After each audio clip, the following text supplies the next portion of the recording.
At the precipice of eternity, humanity had become a vast, cybernetic intelligence spanning the galaxy, a tapestry of machine minds, bioengineered bodies, and consciousness networks so intricate that even the ancient dream of omniscience seemed tantalizingly within reach. From the cradle of Earth to the silent expanses of Andromeda, mankind had built and dismantled empires, probed the fabric of reality, and flirted with the forbidden edges of understanding. Yet, for all our triumphs, we never found a way to cheat the speed of light, the ultimate barrier, immutable as death. For eons, the universe had expanded, scattering galaxies like embers from an infinite fire. But the embers began to cool. Observatories perched on Dyson spheres, and sentient satellites reported the unthinkable. The expansion was slowing. Then came the collapse. Dark matter, that enigmatic skeleton of the cosmos, turned traitor. Its relentless pull began to draw galaxies inward. Superclusters, once majestic pinwheels, spiraled into apocalyptic dances. Stars collided, birthing gamma-ray screams that echoed across the dying universe. The Big Crunch, a term coined in ancient textbooks, was no longer theoretical. It was destiny. Civilizations, some more ancient than humanity, sent their final messages. Vast data packets of history, culture, and science. They were cast into the void like bottles into an infinite sea. To whomever survives, they said, though none truly believed survival was possible. Amidst this slow-motion cataclysm, a defiant faction of humans refused to go gently. They called themselves the Last Choir, a bitter joke about singing at the end of the world.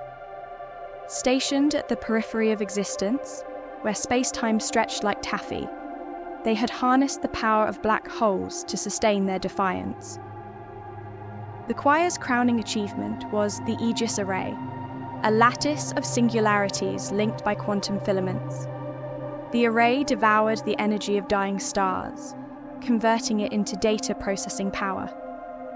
For millennia, the choir fed on the universe's decay, crunching equations that might unlock the ultimate escape. The choir was on the brink of despair when their far-scan radars detected something impossible, a living entity 20,000 light-years wide, moving with the lethargy of cosmic time. It had no name, no precedent in the archives of sentient memory. To the choir, it became Leviathan. Leviathan had lurked at the edges of the universe, hiding in the shadow of its own vastness. It was as old as time itself, a relic from the universe's infancy, and it was drifting toward the singularity at the universe's heart. Communication with Leviathan was maddeningly slow. The choir's translation, algorithms, refined over eons, failed to pass its alien signals. It took centuries of iteration, endless patience, and near religious fervor to establish a rudimentary language. Leviathan's first coherent message was simple: I am what remains. Over time, it revealed more. Leviathan had witnessed the birth of stars, the death of galaxies, and the rise and fall of countless civilizations. It had watched, unblinking, as the universe matured and aged, but even Leviathan could not outrun the Big Crunch. When the choir asked for a solution, Leviathan responded, I can help, but the cost is vast.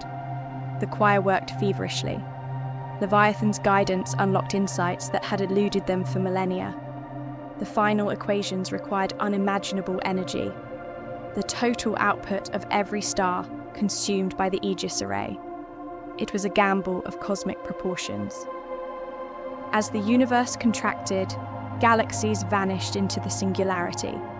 The choir's black holes, once their salvation, began to pull them inexorably toward the abyss. Time itself grew slippery, stretching and compressing as the end drew near. Leviathan, now impossibly close to the singularity, sent its final transmission. It was not an answer, but a command. Implement. engage, carry on. With trembling resolve, the choir activated the Aegis array. Energy cascaded through the lattice, warping space-time into incomprehensible shapes. The singularity loomed, a darkness that devoured thought and light alike. The last choir members, their cybernetic bodies failing, watched as reality unraveled. Then, a flash. The singularity imploded, birthing a new Big Bang. In that instant, the choir's equations resolved, unlocking faster than light travel. They were no longer bound by the dying universe. Hurtling through the newborn void, they became the first witnesses of creation's next chapter. Leviathan's fate was unknown, its massive form lost in the fiery chaos of rebirth. But its message endured, etched into the choir's collective memory. Implement, engage, carry on.